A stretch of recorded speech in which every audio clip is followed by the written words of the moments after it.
The correct definition of volume is not sets and reps. Jay Vincent here, BioFit Personal Training. I'm going to explain something to you that everybody gets wrong, and that is, what is exercise volume? The proper definition, or the correct definition of exercise volume is time under load or effort over time, meaning the amount of time that the muscle is under meaningful tension or meaningful load. This is what actually generates fatigue in the muscle tissue and stimulates the desired adaptive response. So traditionally, your traditional high volume workouts really aren't all that much volume, simply because the sets are pretty darn short. So a lot of the times, the traditional 3 sets of 10, the cadence is often very quick, so the accumulative time under load is actually very little. So consider, a lot of the times when people do a barbell curl exercise, they'll do 3 sets of 10 and it looks something like this. 1, 2, 3, 4, all the way up to 10 repetitions. Each positive and negative phase of the repetition taking 1 second total. So multiply that by 10 reps, 10 seconds per set, 3 sets, 30 seconds total time under load or effort over time. The high intensity training approach I prescribe, which kind of rubs people the wrong way when I just explain I only do 1 set per exercise, that is because the set is of a longer duration with more continuous time under load and a slower repetition cadence. So for instance, rather than the 1, 2, 3, 1 second positive and negative phase, I take about 4 to 6 seconds to do each positive phase and about 4 to 6 seconds to do each negative phase, meaning each repetition is about 10 to 12 seconds total. So it looks something like this.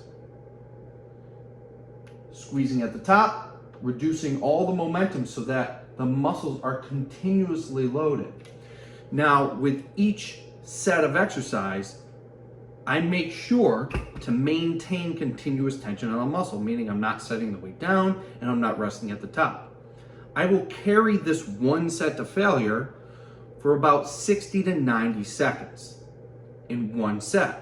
So compare that to the traditional volume training, which is generally between 3 sets, with each set lasting about 10 seconds, 30 seconds of time under load versus a high intensity training set, 60 to 90 seconds.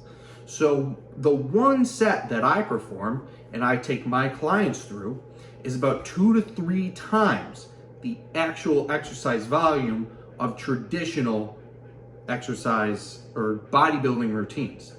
So high intensity training isn't low volume. And when people say, man, how could you achieve those results with 1 set? It's because they're not correctly defining exercise volume.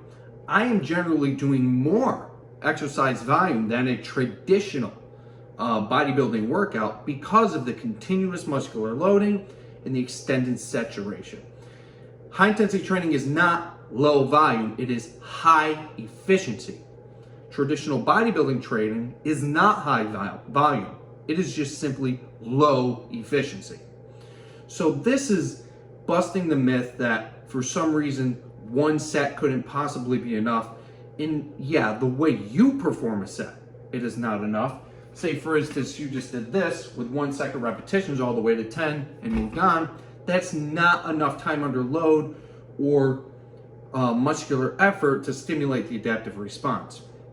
So if you want to make your workouts more effective by maintaining continuous time under load or continuous muscular tension and save a hell of a lot of time by simply condensing them into 1 set, then prescribe to a high intensity training protocol.